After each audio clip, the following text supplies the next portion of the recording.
Hi, this is Mark Orr. I'm coming to you from Athens, Greece, and we're here for episode number 5 in the series on the world in crisis. Today, our topic is, "It's not my problem."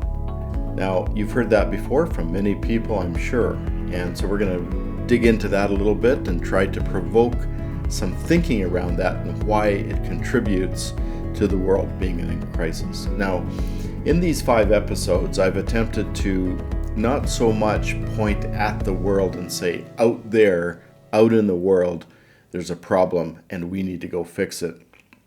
Rather, I'm trying to make it something that is more internal to us. I'm trying to personalize it because ultimately the problems out there are really stemming from the problems inside of us. And the other thing about this, which is actually a good and positive thing, is that if it's a problem that is inside of us, then there's something we can actually do about it. So it's not really a bad thing to look at it from a personal level. Now, just to quickly review the other podcasts which we started this series with, we first had the problem of hope, the lack of hope, meaning that often we don't even try because we don't have any hope of succeeding. Why even bother trying? The problem of ideas was next, and the need for us to think outside of the box and to actually understand that there are solutions that we can explore. Third was the problem of logistics, the idea of excess capacity, and how there is an incredible wealth of resources, time and knowledge and money sitting around in our minds or in our pockets or in our basements, waiting to be used, untapped, and of tremendous value if we could only bring it all together to be invested in the problems and the work that needs to be done. The fourth one is called the problem of lukewarmness, and how when Jesus looked at the churches in modern-day Turkey. There was 7 churches in the book of Revelation, and he said to the Laodicean church, "You're neither hot nor cold; you're lukewarm." And his comment to them was not to say, try a little harder to get hot. He said, "I would rather you be cold or hot, but because you're lukewarm, I'm going to spit you out."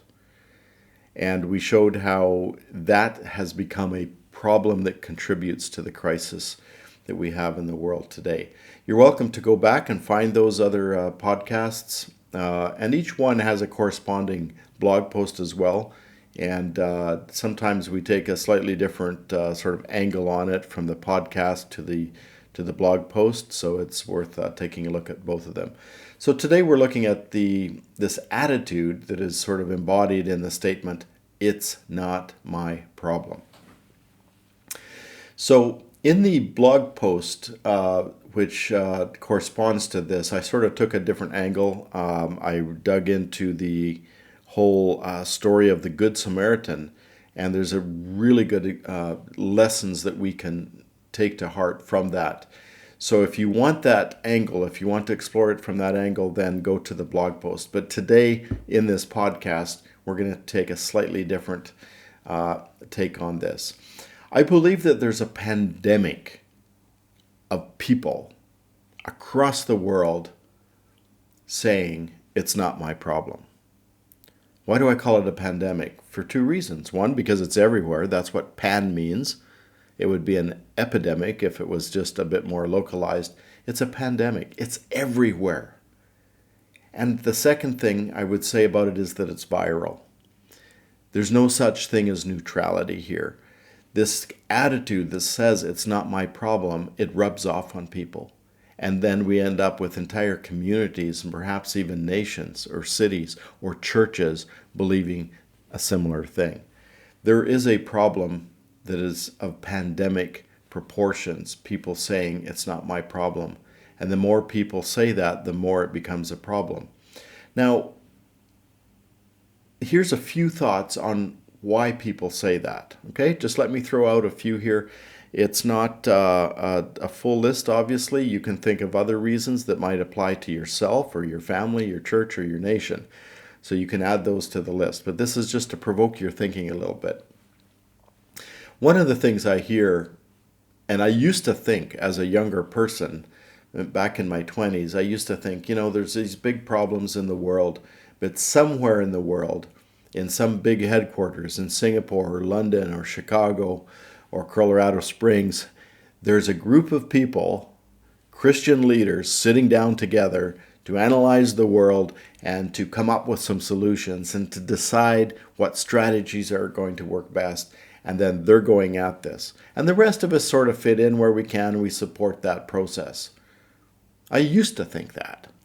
But as I got older, I realized there is no such place. There's no such group of people. Now, I don't mean that there aren't good people meeting to solve problems. But there's no one group of people that is taking upon themselves the responsibility on a global level or on a national level to sit down and say, how do we mobilize the people at large to solve the problems or to fulfill the Great Commission or to do whatever it is that God has put or given the church and the Christian community to do. There is no such people. Now, please don't be offended if you're one of those people who does try to get together and talk about these problems and look prayerfully at how God can use us as a large community to do that. If you're out there, fantastic. Hope I can meet you someday. We need more of that. But for the most part, there isn't a central think tank that is also taking upon itself the role of leadership to help us understand the problems and then mobilize us towards those problems. Okay? So that's perhaps one reason why people say, it's not my problem. It's not my problem because somebody else has already taken care of this problem. In most cases, no, it's not happening. Look at your own town, your own community. Is there a drug problem? Is there a homelessness problem? Is there a problem with addictions? Is there a problem with greed? Is there a problem with hopelessness? Is there a problem with hunger? Whatever it might be. And ask yourself, is there a central committee somewhere taking on that problem as a community at large to do something about it? If there is, fantastic. But I believe that in most cases it doesn't happen. All right? Next reason possibly is people might say, I don't know what to do. I don't know what to do. This relates a little bit to our podcast 1 and 2, and you can go back and listen to those. But there's a sense of inaction because you really don't know where to start. So instead of trying to figure out and ask the question, where do I start? It's easier just to say it's not my problem. I'm just not going to get involved. We've, in our own family, we've once in a while gotten very close to refugees, and recently we had a Syrian family that we became very close to, and their children were like brothers and sisters to my children, and we took a risk there. We got involved in their lives. Now, we had people saying to us, you shouldn't do that.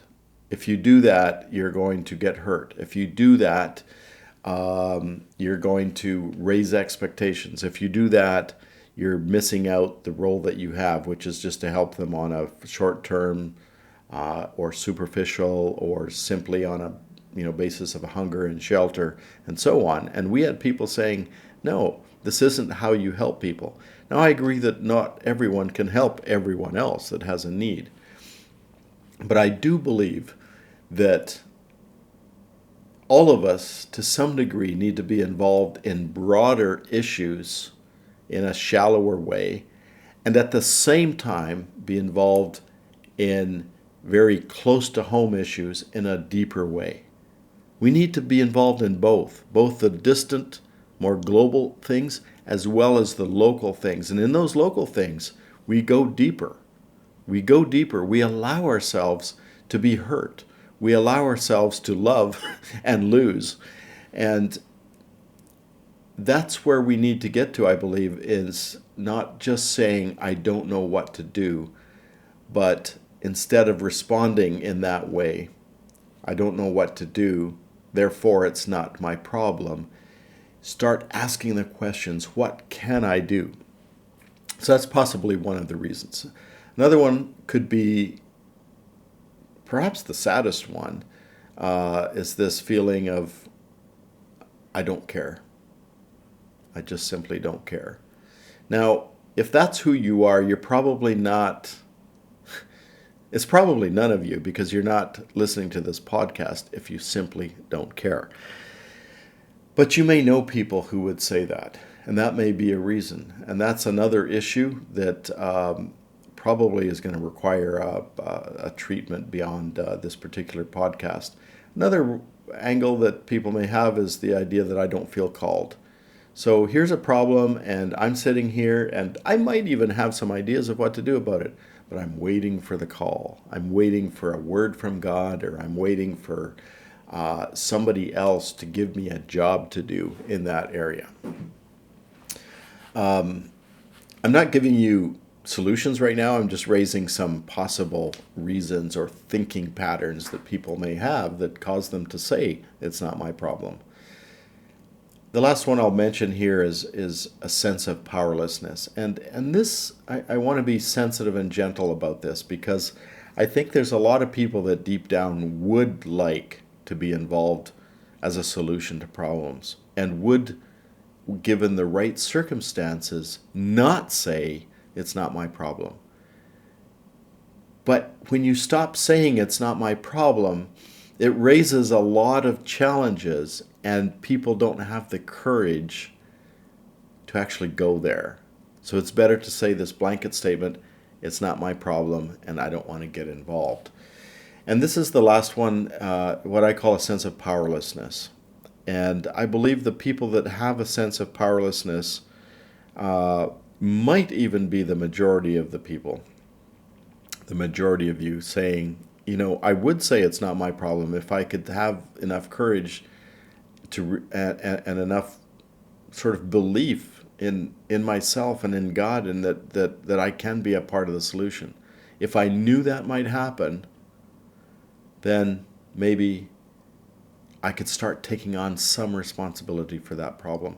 So for the rest of us who are active and engaged and whose hearts are broken for the world and for our neighborhoods, we need to consider that sense of powerlessness that people may have. And that gives us an indication of what we can do about it. As we start to help people see the possibility of change, giving them hope and giving them the ideas and giving them a way forward, then it can start to help them get out of that sense of powerlessness and start to take some responsibility. Now, as I said earlier, I believe most of your situations, I'm preaching to the choir. Okay, if you're listening to this podcast, it's because you do want to wrestle with this. Okay, so let me talk to you for a moment very specifically. You may say, no, it is my problem, and I'm doing something about it. But let me challenge you in this way. I would venture to say that some of you, even though you say, yes, it's my problem, I'm going to do something about it, still will say that inspiring and leading other people in the direction of this problem is not my problem. There's many of us who will say, I see the problem, I accept some responsibility, I'll do something about it.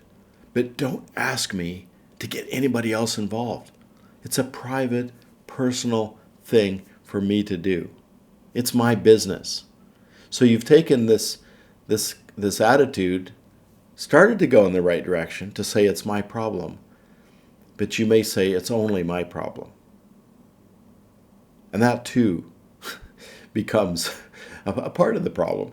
It's saying you're only going to do what you can do, but you don't want to put your reputation on the line. You don't want to risk failure when you talk to a friend or someone else in your community and challenge them, and they say no, and they give you one of these other answers why they shouldn't make it their problem. And so we get I think related to this is a sense of rejection or a fear of the sense of rejection. And possibly why people don't get into leadership in informal situations in your community, because it's really about your reputation, and you've raised your reputation up to a degree where it's more important than the problem. You'll do some things about the problem, but you won't risk your reputation. That's not what Jesus called us to do, is it, though? He called us to take up his cross, follow him, and to be willing to suffer the same kind of shame and rejection that he suffered. So for those of you who may be saying to yourselves, no, I'm doing this, take that challenge to heart. Now let's look for the last few minutes here on this question from the other angle. So why is it our problem? Why should we be involved? Let me offer 5 takes on this. The first 2 focus on the person, yourself, and the last 3 on some other elements that might sort of stretch your thinking a little bit and get you going in a new direction that might be helpful for you. So the first reason, why is it your problem? Simply identity. First one, which I'll mention here, not necessarily in order, is your identity as a human. We are wired for survival.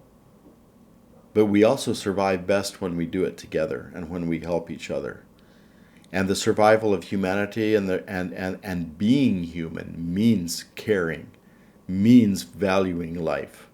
Now, there's a lot of brokenness in our societies and in our world and in people's hearts that leads them to act in a different way. But for those of us who are being called to engage and say, it is my problem, one of the biggest motivators is because we're human. Humanity requires this of us, and we must act if we are to be human. When we don't act and when we don't care, it eats away at our humanity. The second thing I'll say is, as a follower of Jesus, if that's who you are,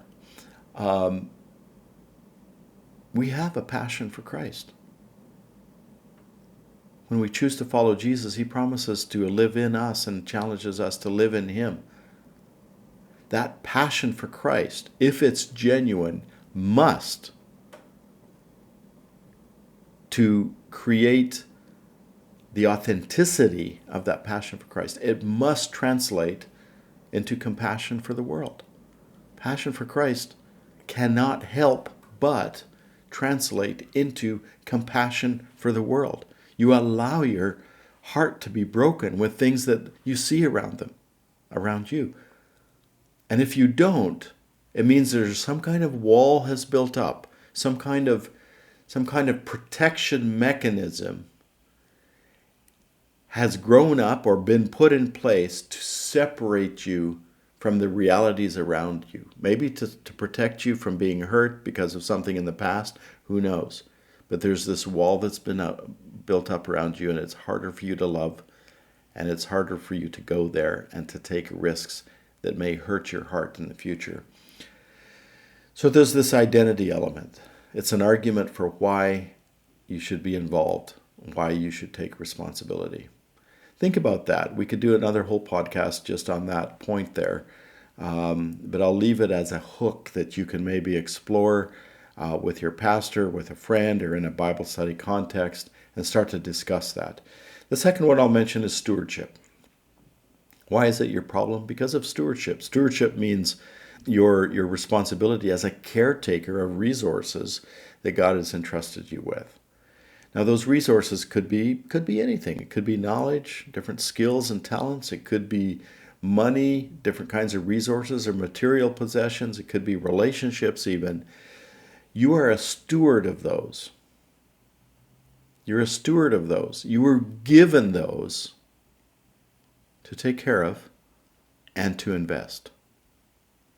If you pull yourself back and say the things happening around you are not your problem, you're essentially hoarding the resources God has entrusted to you and cutting off the pathway, the investment channel for those resources into the world. So why is it your problem because you're a steward of resources that need to be used in that problem.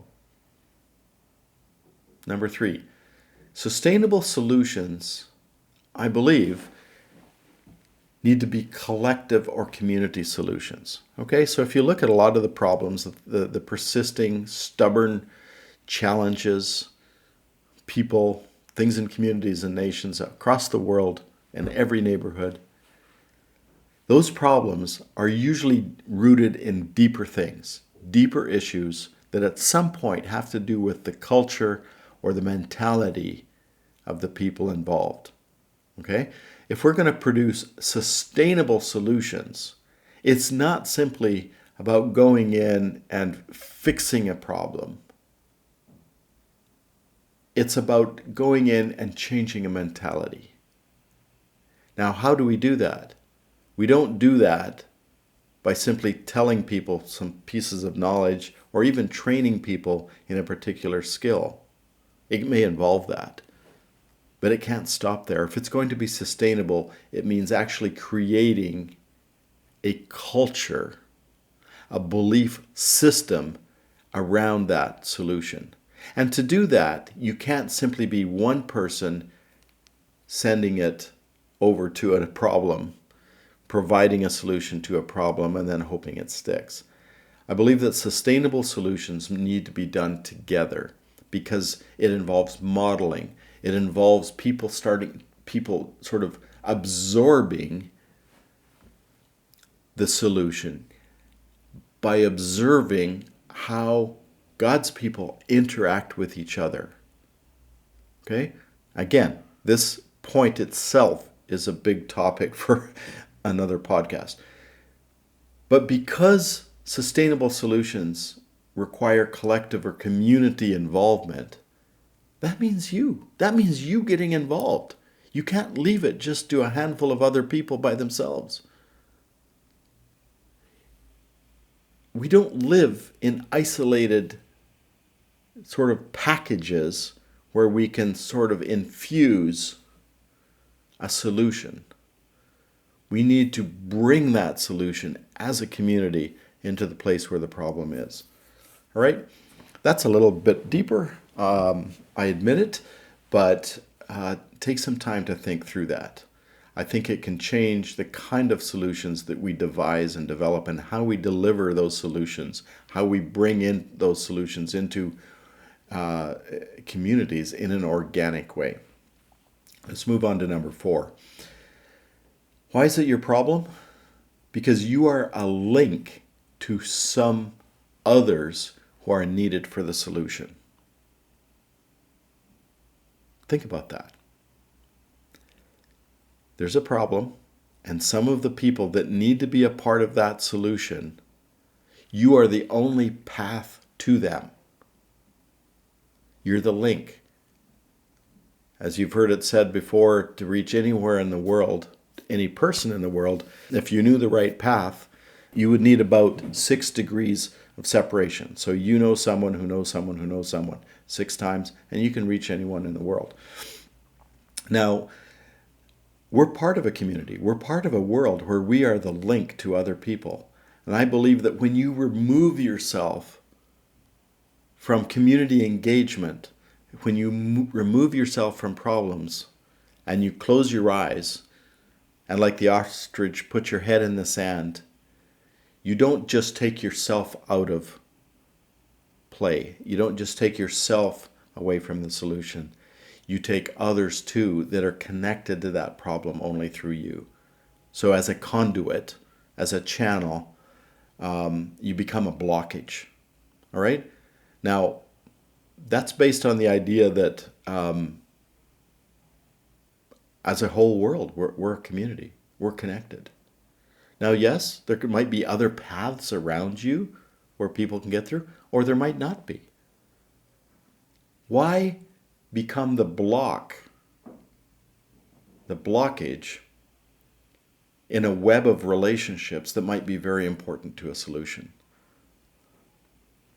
Now, you may not see yourself as, the person with the most immediate resource that a problem needs, but maybe you know people that are. And your role in that is not to be directly involved in designing a solution, but is to be a messenger. To be a messenger from the problem side to the solution side. Don't take yourself out of the possibility of being involved, if only for that reason, to be a conduit, to be a messenger. Number 5, why is it your problem? Well, if you say it's not my problem, then I believe to some degree you become part of the problem itself. In our last podcast, we talked about lukewarmness and the idea of sitting on the fence and how it's actually better for you to go hot or cold rather than sit on the fence and be lukewarm. And I believe that there's no person that ultimately is neutral. I believe that we are all part of the solution, or we become part of the problem. And so I would challenge you not to be neutral, but to take a side. If you don't take a side, I think in some ways you're almost like a cancer that starts to spread because other people also then adopt or are inspired negatively by your inaction or your middle of the road attitude. And it sort of becomes comfortable. A whole community can develop a bit of a culture of inaction, a culture of staying out of involvement. It becomes the norm and even possibly noble in a perverse way. So think about that. It is your problem.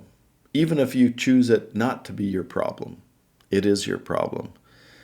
It might be similar to atheists who I believe they may not believe in the God you and I believe in, but in some way they worship another God. And so there's no such thing as not being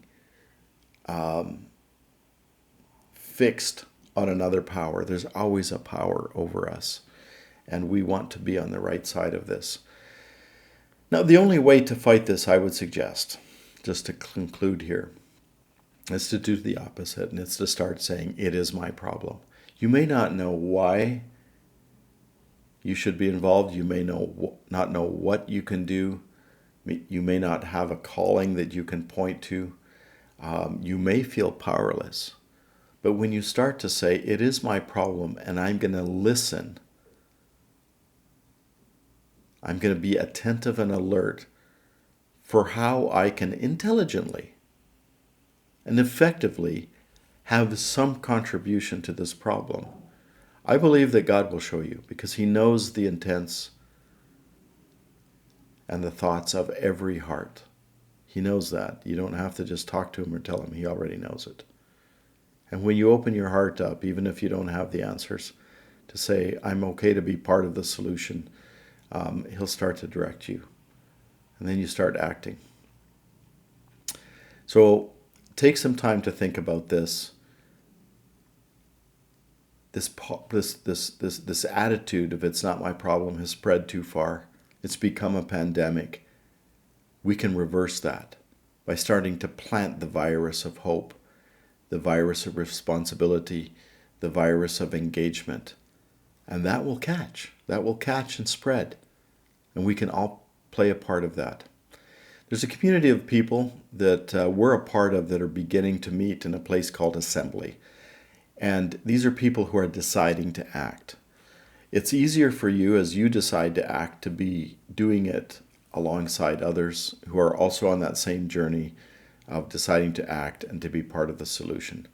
So you're welcome to find us there. You'll see the information for how to be part of that at the bottom of your screen or on the website you're looking at. And we welcome you to join this journey with us together. The next series of podcasts will be focused a lot more on the solutions. We've focused a bit on the crisis here, and I apologize if it sounded a bit too negative. I believe we have to identify some of the challenges we're facing and some of the mindsets that we will need to tackle if we're going to be effective.